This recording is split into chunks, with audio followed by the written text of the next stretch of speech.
Once upon a time, there was a little boy named Sam. He lived in a small village and loved to run and play all day. But Sam's shoes were very old.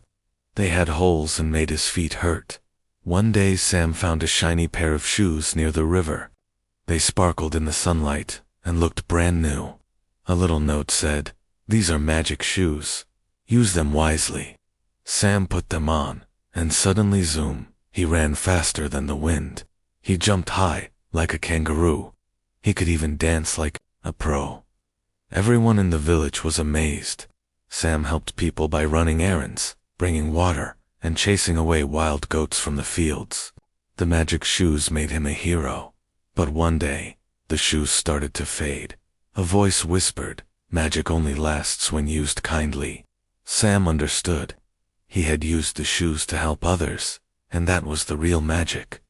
From that day on, even without magic, Sam stayed kind, helpful, and happy.